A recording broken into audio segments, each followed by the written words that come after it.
last thing, podcast, Jeter documentary. Oh yeah. Fucking pumped. People are like mad. Yeah, guess what? You know Don't fucking watch it. Yeah, it's so Anytime stupid. Derek Jeter comes up, you're going to get the White Sox Dave barn animals who just live in fucking hay and roll around in mud, and they're just going to say, they're going to yell out Derek Jeter's defensive metrics in the last 5 years of his The career. revisionist history on Derek Jeter is fucking insane. You know People what, man? acting like he was an average player. Like, sure, you want to look at these defensive metrics are bullshit for the most part.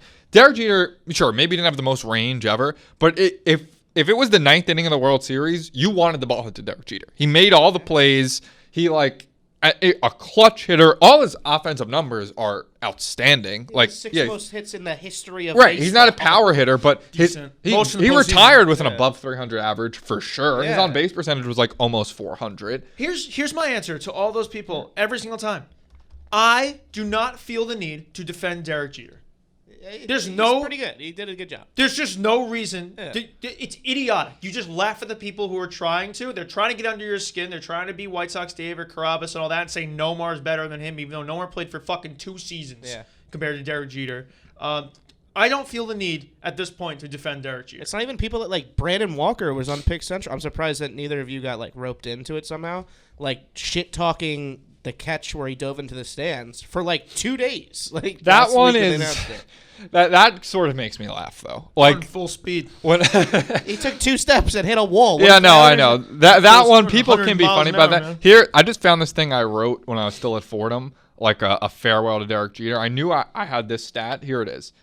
Wait, where is it? All right, well, I'll just go through. 6th most hits in baseball history, 14-time All-Star, 5-time Gold Glover, 5-time Silver Slugger, 5-time champion, only player in his career. Wait, fuck, where did it go? Oh, Derek Jeter is the only player in MLB history. Is this like a college essay? Is that what you said this is? No, this was for like WFUV radio at Fordham.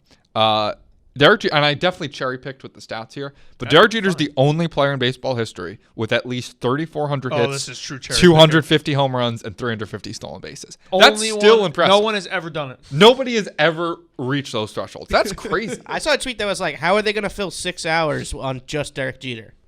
And 1 hour for every World Series championship. Yeah, and there's then A-Rod, 1 all the hour to women. sum up. I hope there's a whole episode About on the women. women. It's tough Talk though. to Like, Adriana Lima. Talk to Mariah. how Carey. involved is Talk to- Jeter? I hope Jeter isn't like.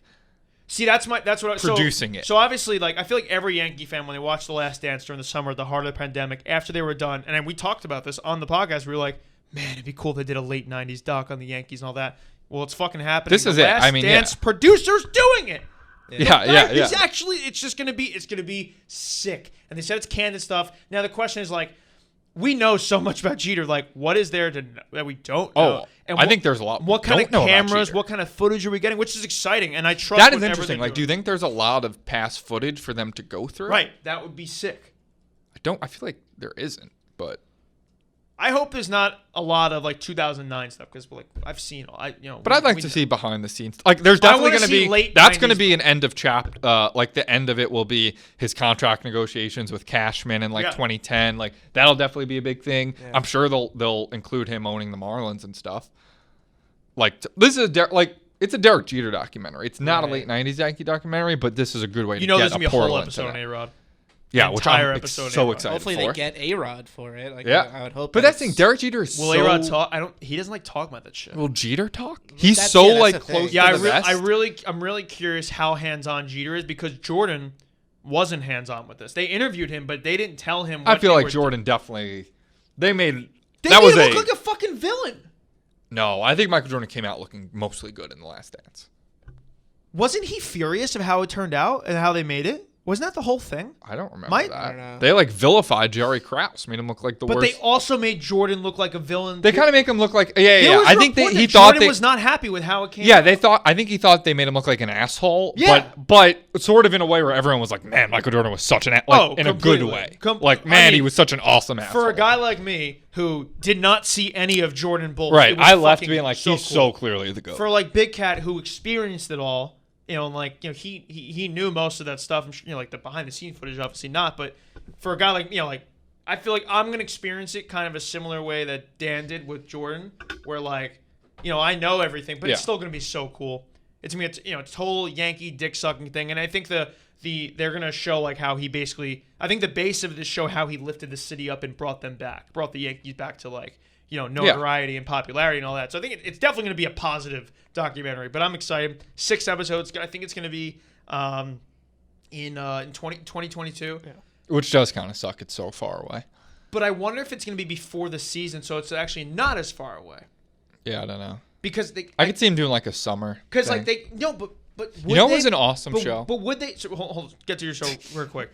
Would they do this during the season though? Because the Yankees would be like playing games. I feel like it's going to be before the season. Yeah, true. It would probably be before or right after, like maybe like November 1st. But I was also thinking, like, do you guys remember? But I think before because to gain baseball excitement, whereas baseball's ending, I don't think you do. I think that's actually a good point. It'd be sick if it's spring training or something like that. Or like the All-Star break. Yeah. I was thinking that. Do you ever watch The Bronx is Burning? Yeah. That show was awesome. ESPN documentary on or not even documentary, just fictionalized reality or whatever of like the '77 Yankees. Yes. That was played over the summer. Yeah. I've seen that.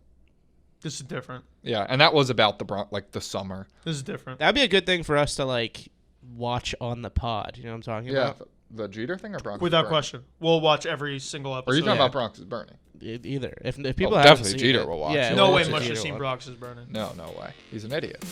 Complete idiot.